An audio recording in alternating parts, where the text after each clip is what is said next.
Very good afternoon all of you, dear student. How are you? Today in the subject of pharmaceutical microbiology, we are discussed about sterilization because in your next practical you have done sterilization. अब sterilization चूंकि आपको अगले practical में करना है तो सबसे पहले आप ये जानें कि स्टरलाइजेशन क्या है। तो आज हम स्टरलाइजेशन के टॉपिक पे थोड़ा सा बात करेंगे कि स्टरलाइजेशन क्या है और उसकी कौन कौन सी विधियाँ हैं। वैसे आपने पढ़ा होगा, फिर भी हम चाहेंगे कि आप एक बार फिर से जानें कि स्टरलाइजेशन किसे कहते हैं और कौन कौन सी विधियाँ यूज होती हैं उसको करने में। Then let us go that what is sterilization and how many method is used for sterilization. Okay, let us. तो चलिए देखते हैं पहले स्टरलाइजेशन क्या होता है। स्टूडेंट, स्टरलाइजेशन एक प्रक्रिया है जिसके तहत हम किसी भी मटेरियल से हम माइक्रो ऑर्गेनिज्म को हटाते हैं। ठीक है, यह हम आम भाषा में बता रहे हैं और उसको समझने का प्रयास करें आप। Sterilization is the process to remove और किलिंग, या हटाते हैं या हम उसको किसी जीवाणु को मारते हैं। किससे? किसी भी मटेरियल से या किसी ऐसे इक्विपमेंट से जिनका हमें यूज करना है प्रैक्टिकल में या किसी चीज में। तो उन सभी चीजों से बैक्टीरिया को या माइक्रो ऑर्गेनिज्म जो हमारे होते हैं उसको हटाने की प्रक्रिया को हम स्टरलाइजेशन कहते हैं। एक सिंपल सी भाषा में कहें तो स्टरलाइजेशन यानी कि जीवाणुकरण, निर्जीवकरण, जीवाणुओं का निर्जीवकरण हिंदी में बोलते हैं।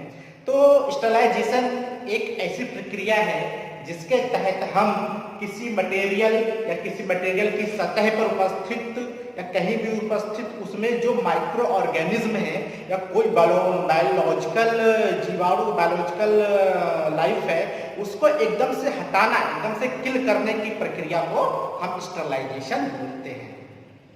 ठीक, तो इस स्टरलाइजेशन को हम किन किन विधियों से करते हैं, इसमें कई सारी विधियां हैं।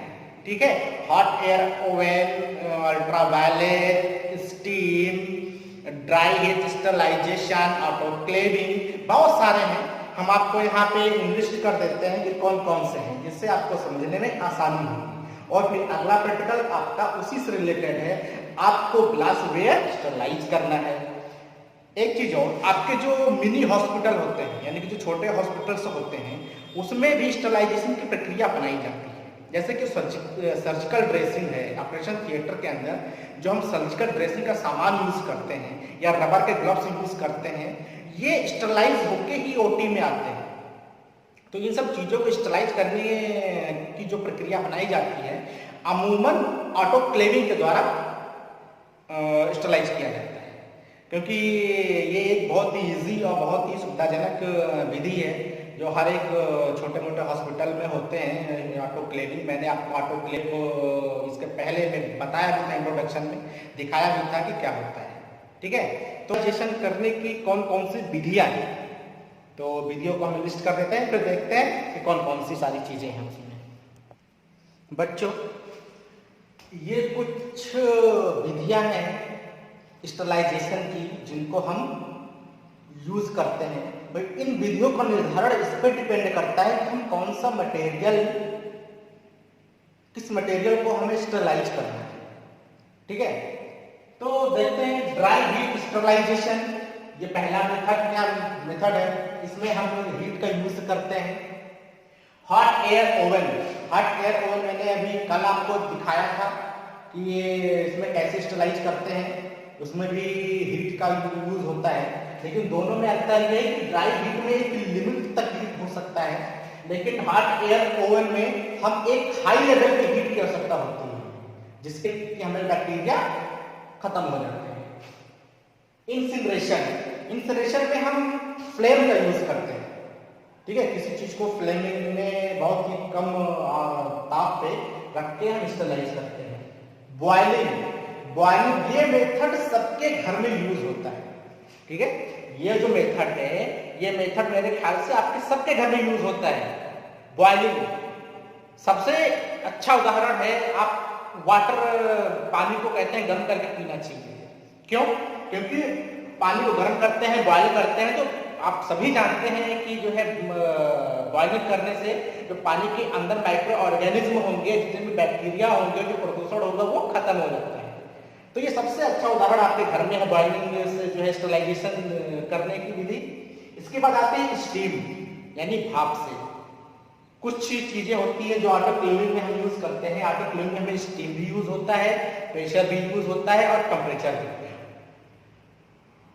ये है ऑटोक्लेविंग। ऑटोक्लेविंग में हम 3 चीज कंबाइंड रूप से यूज करते हैं, स्टीम का, ठीक, प्रेशर और टेम्परेचर।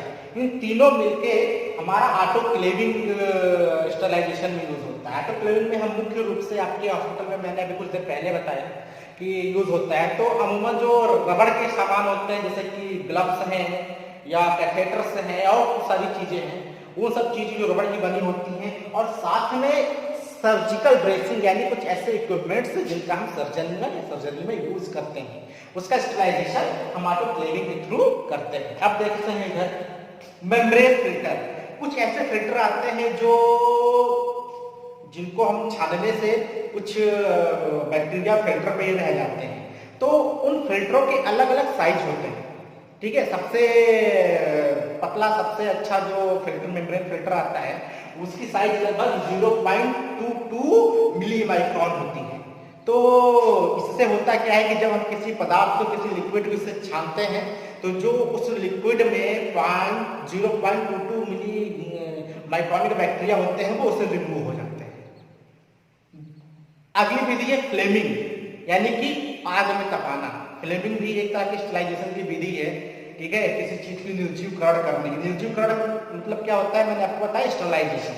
स्टरलाइजेशन निर्जीवकरण या जीवाणु रहित करना। अगली विधि है अल्ट्रावायलेट रेज।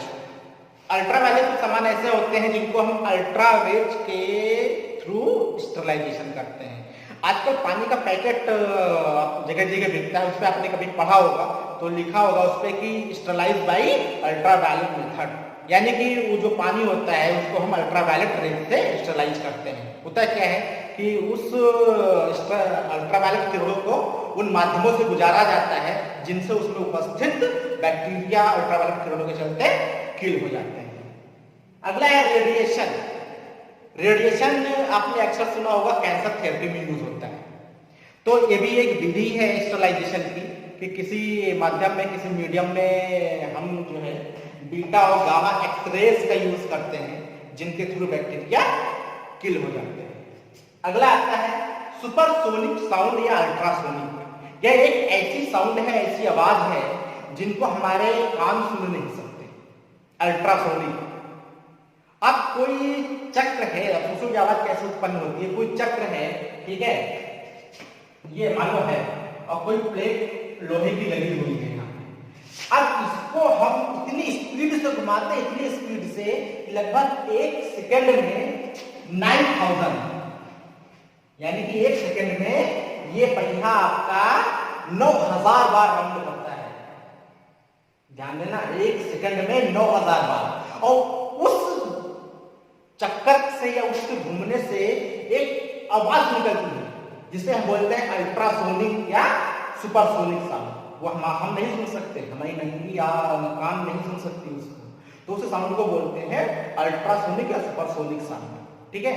उसके थ्रू हम बैक्टीरिया को स्पोर्स होते हैं उनको खत्म करते हैं।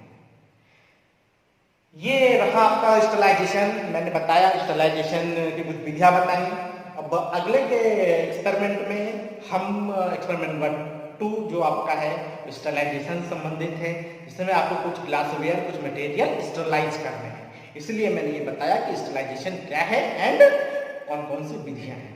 ये मैं आप इसको अपने रिकॉर्ड फाइल पे एक्सपेरिमेंट नंबर 2 शुरू जहां होता है उसके पहले पेज में लिखना है, यानी कि एक्सपेरिमेंट नंबर 1 जहां खत्म हो रहा है उसके बाद के पेज में, और जहां एक्सपेरिमेंट नंबर 2 शुरू हो रहा है उसके पहले के पेज में आपको ये सारी चीजें लिखनी है। वो मैं अभी आपको दे दूंगा, वो आप लिख लीजिएगा। उसके बाद हम कल शुरू करते हैं आपका एक्सपेरिमेंट नंबर 2 स्टरलाइजेशन। किस चीज का स्टरलाइजेशन होगा तो कल आपको ऑब्जेक्ट में पता चलेगा। तब तक के लिए take care, thank you, bye bye.